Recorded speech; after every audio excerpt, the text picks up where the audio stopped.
Hello, this is Paramjeet Singh from paramjeetsingh.com. So, we are going to talk about fear and stress, especially what it does to our biology and what it does to our decision making, and how it can be very important, especially in a moment of emergency and crisis. I would invite you to consider this whole thing I'm going to speak to you in the context or in the context of skeptical empirical approach, which means that you do not have to believe a word I say here, but I invite you to be a empiricist, which means that do it yourself and see where it leads you, especially the practical part of it. That's the best way to do things because it allows us to experiment, be curious, and work with the skills at a more practical level. We all know certain things at intellectual level, yet at the same time, when the rubber hits the road, like the crisis we just suddenly found ourselves in, our intellectual understanding usually take burner and does not come handy because our automatic part of the brain takes over. The reactionary automatic autonomic systems actually take over. So this is where the practical aspect of this whole thing I'm going to talk to you is going to be very relevant and very important. So we all know you guys are part of the science program. We all know what fear and stress do to our brain. It hijacks and literally offlines the most important part of the brain, which allows us to make decisions. Because when we are stressed out, the part of the limbic system is active, which because it's very excitable, it hijacks the cortical system, which is the most important thing for us to take a pause and make a decision which will be safe and will reduce the harm to others during, especially in the moments of crisis like we find in. And same happens with the fear because fear, stress, anxiety, aggression, all these strong emotions do work through the same systems. They're oftenly more excitable systems, and then they starts to hijack the frontal cortex, which is the what we call the decision maker in our brain, especially the systems related to the dorsolateral frontal cortex. So what I'm going to speak to you that there's a way for us to work on the way brain functions, especially under crisis, and that's where we need to require some little bit of practical training. And one of the technique, and please remember, this is one of the technique. There's many other things which would work, but the technique I'm familiar with it, and the technique or the base technique I practice, this is what I'm going to share with you. So please keep in mind, this is one of many things that would be very useful under crisis. But this is one thing I use. This is one thing I've trained in, and this is one thing I use practice every day. So this is what I'm going to actually share with you, that how this very simple technique can be very useful way to just calm down, to just take a moment of pause and reflection and not react to things almost automatically. And even if we have to react to things automatically, then automatic reactions done after a pause would have a very different quality than if it is done just on the spur of moment. And the reactions that's coming out of a state of clarity have a different quality and outcomes and consequences than just a kind of a knee-jerk reactions. So the technique I'm going to share with you, and then I'm going to actually get into the practical part. That's why I said that I'm going to keep the first part very simple, because this part is important, but not the most important thing. For example, if you know the technique and you don't know all this, how limbic system and the frontal corticus system are a bidirectional communication, that is not going to make much difference. That's intellectual knowledge, useful in some context, but especially when you're making a decision or you're under a crisis, that knowledge is usually not very useful, because unless we have trained our brain to be or work in a different way, it defaults to its automatic way. So intellectual knowledge finds its limitation during those processes, and that's where we have to train ourselves to change the default of the brain to function slightly differently. The technique I'm going to share with you, you might have heard this is a quite common technique these days, one of the many common techniques, and that's what mindfulness is. And again, I will say that this is not the only thing that works, but this is the thing I'm very familiar with it, and this is where I have trained and I practice every day. So I'm going to share it with you from the standpoint of as a practitioner. Rest, everything is up for you to experiment with it. I would invite you to bring curiosity and experimentation or experimental spirit to this process, because that's what real scientist does. The thing I'm going to really talk about is the central part of it, the training of the mind within that context. And usually, the way we train our mind to be more present, purposeful, deliberative, intentional is following three steps, which some of those steps we are very familiar with, and some of you may not be familiar or you may have heard about those.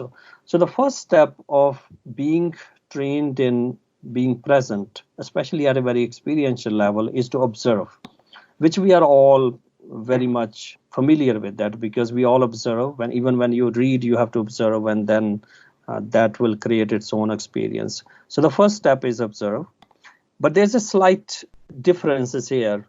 We are always observing, because whether you pay attention or not, the brain is doing its own work, and it's always absorbing information from outside. So we are always observing in some ways or other. But this is a more intentional observation.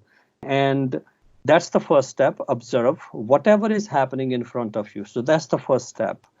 So even if it is what is happening in front of us is unpleasant and it makes you afraid, or it makes you antsy, or it makes you uncomfortable, mindfulness practices tell that see if you can observe it just for the heck of it. Just observe. Just take a moment to observe it. And once you observe something, that observation is going to generate experience. And that's the second part of the process of learning to be present. And that's what we call acknowledge. It asks us to acknowledge the experience that come from the observational process. And once we acknowledge the experience, and depending upon what is the nature of the experience, that's where actually the most important things can happen or not happen. That's where the third step. You have observed, and you have now acknowledged the experience that comes from observation. Now, the third step, which is the most important step in this whole process, and also the most challenging aspect of the process, is to your decision to respond to that experience. So, for example, you are afraid, and you choose for a moment that I'm going to actually observe the way I'm being afraid at this moment. And that observation is going to generate a bodily sensation, or whichever way sensorily you experience fear. And that will be the second step, the experience of being afraid. Now, the third step is going to be, can you intervene in this process? And this is where the narrative can shift if we have trained ourselves. So once you have observed, you have acknowledged. Now, the third step is, can you for a moment not react to that observation in a conventional way? So say, for example, you are being afraid, but rather than automatically being swept into the fear, can you for a moment pause and not react to the same fear in the same way? And that's why I say it's the most challenging aspect of the practice, but it also the most important, because this is where things can happen. This is where your relationship and the way you relate to things and the way you react to things and the way you respond to things can literally change if you practice enough. So if you respond to the fear in the same way you have responded earlier, you will notice you will get the conventional result, the result you already had. Maybe you run away from the fear, or maybe you find some distractive strategy to cover up for it moment so that you can forget it. But in this process, mindfulness asks that you can't really run away from things. That's not how life happens. If you really want to see how your life happens and how your mind functions, one of the best ways to observe intentionally, acknowledge intentionally, and then engage with that experience from an intentional purpose and not react to things, at least immediately. And if you have to react, because it could be a powerful emotion, you can react after a moment. And as I said before, a reaction after a moment would have a different sort of quality and consequences than automatic knee-jerk reaction. So that's the third step. Observe, acknowledge, and don't react, at least immediately. And all this happens in the larger context of knowing and understanding that things are temporary. And we all know things never last. It means crises don't last, good things don't last, bad things don't last, because that's the nature of things. That's what we call law of impermanence. But it's easier to think of these things at an intellectual level than to experience or take a moment to experience, especially if you choose to experience your fear or anxiety or your dread or your stress for a moment. You will notice that a thought comes and it stays there for a moment and disappears, and then something comes and it replaces it, and it may even mutate into something different things. So that's literally the whole enterprise, the practical enterprise aspect of the mindfulness is three-step process, and all scaffolded in a larger context that things are always temporary. Why don't we have to react to everything? And if we don't react to things, then you've suddenly found a different way of working with whatever is bothering you, stressing you, making you afraid. And it can help you understand things in a slightly different way. So this is the theoretical part. This is where I'm going to hyphenate my theoretical part, because I think this is enough for us to scaffold our experiential part that's coming forth after this. Because I am a believer, I'm a practitioner first. I know the value of practice because we know things never last. I tend to believe that we have fridge magnets which say this shall too pass. Yet when rubber hits the road, our brain defaults to its automatic processes. Our limbic system hijack our frontal cortical system. So if we want to change the way we function, we have to change the way those two systems interact with each other. And this is where the real practice comes in. So from here, for the next most of the session, we are going to spend a little bit time learning the technique, what we do in order to change the way we respond to the emerging situations. So from the practical standpoint, in order for us to learn anything, we need to have an object. And because this system is not based on any belief system, object has to be within you, within your body. It can be, within mind. It's not related to any belief system. So maybe for the purpose of uniformity, we can pick something which is very common to all of us. We all breathe, and we can choose a breath which is personal, it's private, it's a secular, but it is also always with us. And as long as we are alive, it will be there. We can choose that as an object. And then we all have some sort of a ability to pay attention. Those two things, as a human, whether you have practiced this kind of stuff ever or not, you will have it. So your ability to pay attention and an object within yourself which you can pay attention. So those two things are we have to work.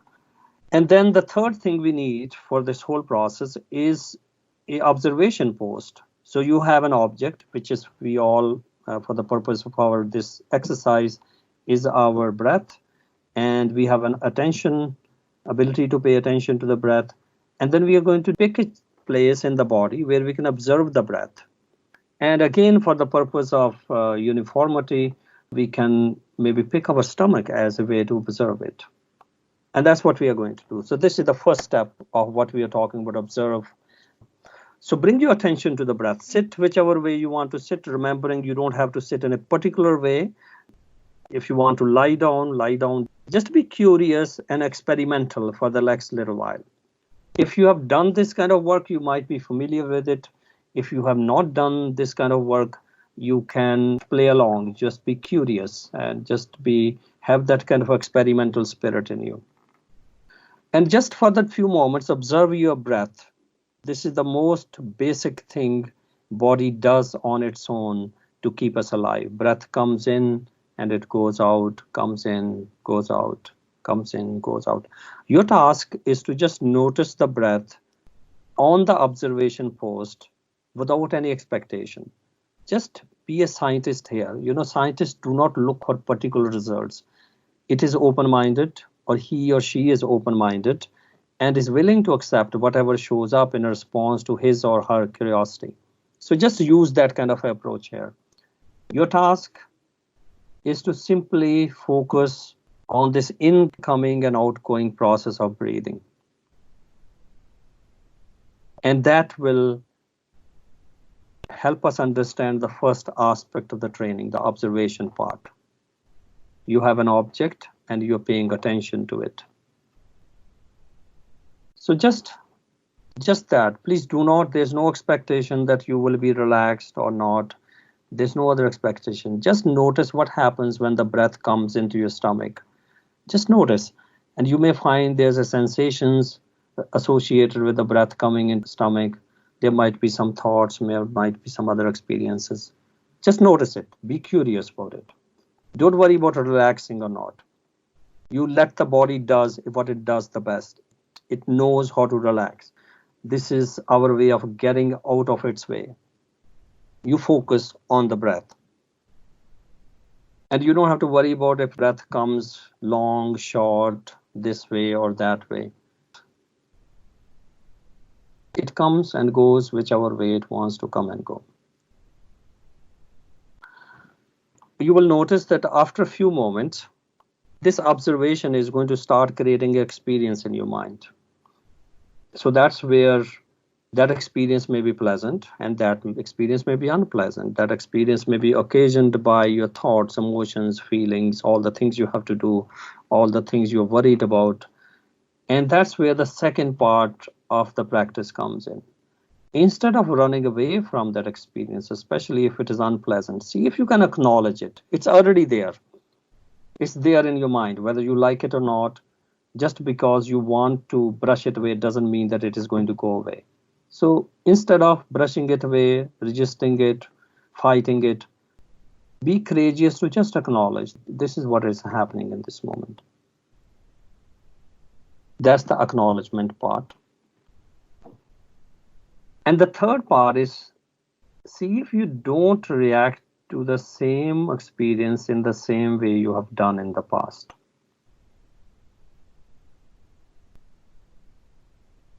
So observe, acknowledge, and don't react. And please remember, this process can be uncomfortable because if you can set aside your desire to be relaxed for a moment, you will notice you are learning a new skill to work with your mind and the way it generates all the experiences, perceptions, emotions, feelings.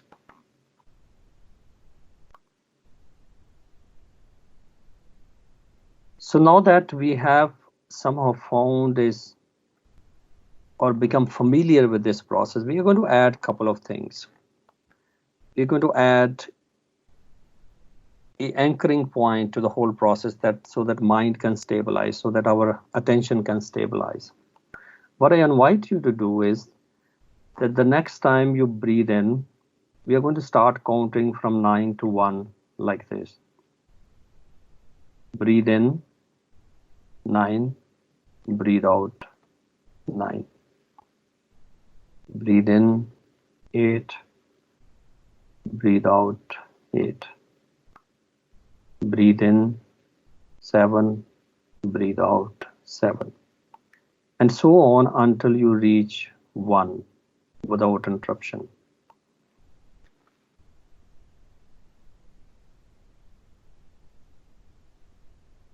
If you feel interrupted or hijacked by anything, it could be emotion, thought, fear, just notice that.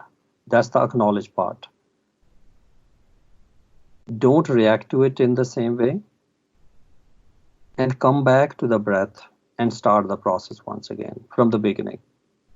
So this is the important part, from the beginning. Even if you fall away at 8 or between a breath, just come back. Start from the beginning. And as you do that, do two things. Be disciplined, which means bringing your mind back to the breath and starting from the beginning, but be gentle at the same time, which means that acknowledging that in spite of your best efforts, your mind continues to wander. So this is where two other things are happening: discipline and gentleness or compassion. That's how we develop self-compassion. Because if you can be compassionate to the failure you're going to encounter in 10 minutes, you would most likely transfer that self-compassion when bigger things happen.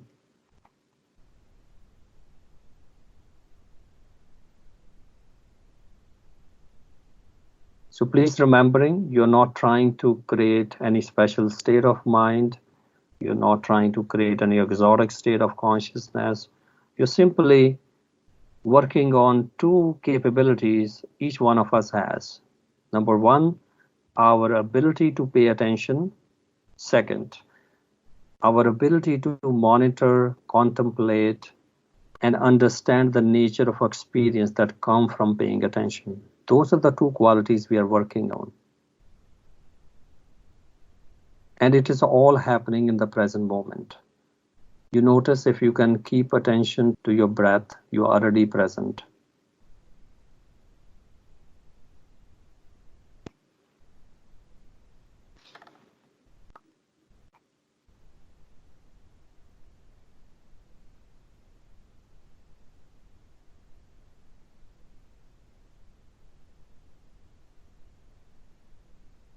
So breath comes in, you notice it has arrived, you count. Breath goes out, you notice it has left, you count. If your mind wanders away, you notice it has wandered. Acknowledge that. Bring it back. Don't be irritated. Don't react to it as a personal failure. Start from the beginning. Observe, acknowledge, don't react. Repeat.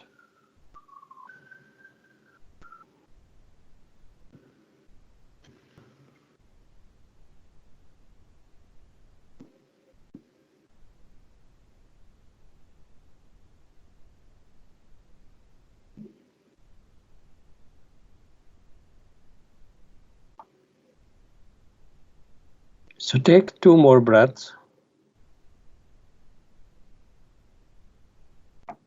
And as you finish those iterations, see if you can take a moment to observe the state of your body. Just do with the intention of noticing, not judging. This is very important here, because judging would mean that you should feel different and better than when you started. However, if you notice whatever the state of your body is, then we have started to learn what it means to be present. Because whatever the present state of your body, even if it is not to your liking, that is the current reality. And that's actually one of the very active ingredient in this whole process. So just notice how you feel. Notice how the mind is. Again, notice the current reality of the mind. Maybe your body have some sensations. Maybe you feel warm, cold, heavy, light, whatever that could be.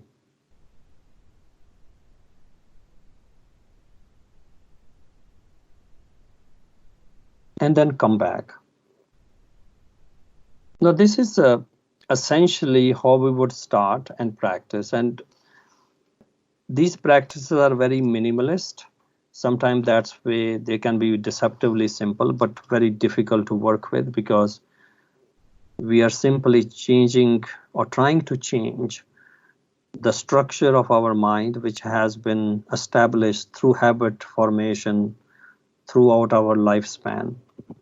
So it can be challenging, because in order for us to acknowledge what is really bothering us, it's challenging in itself.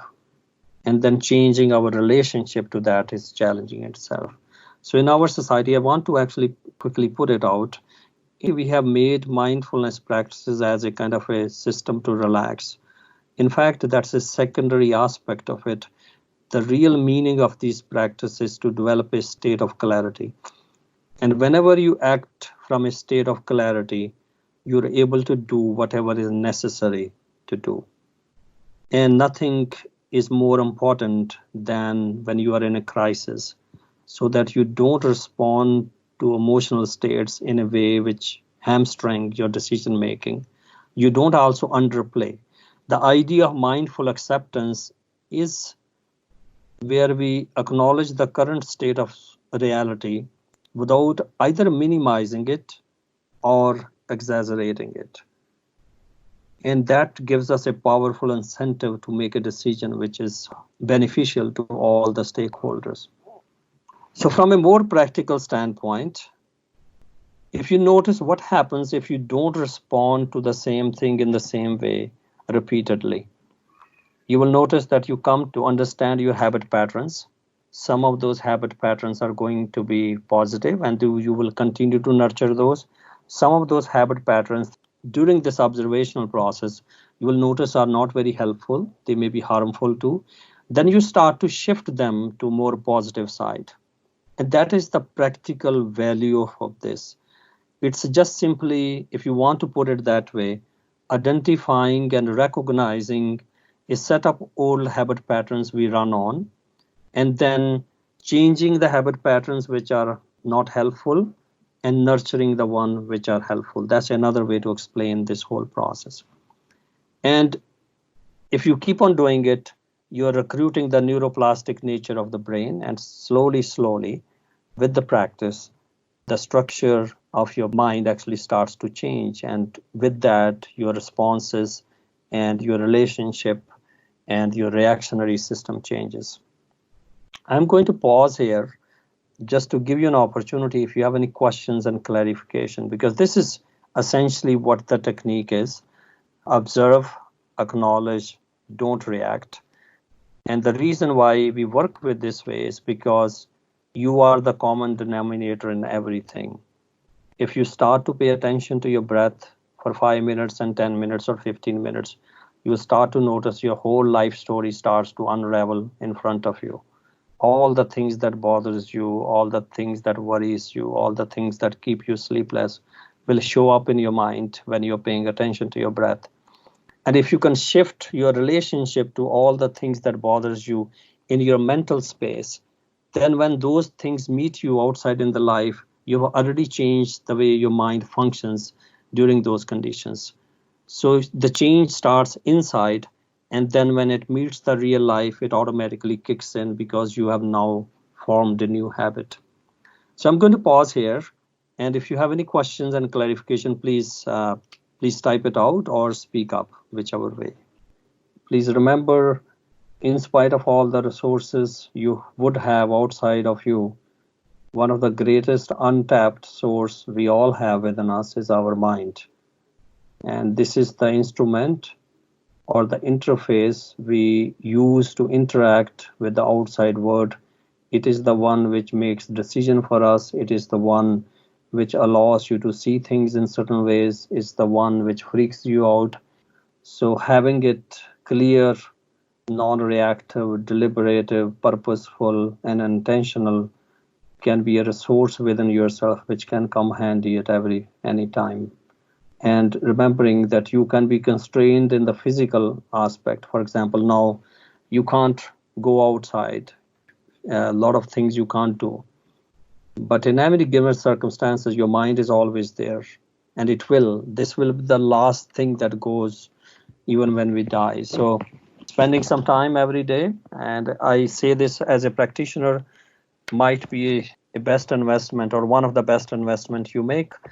If you find that you become uncomfortable during this process, remember that skill learning is always uncomfortable. You would not learn anything without any or some discomfort. So if discomfort is there, that is part of the learning process.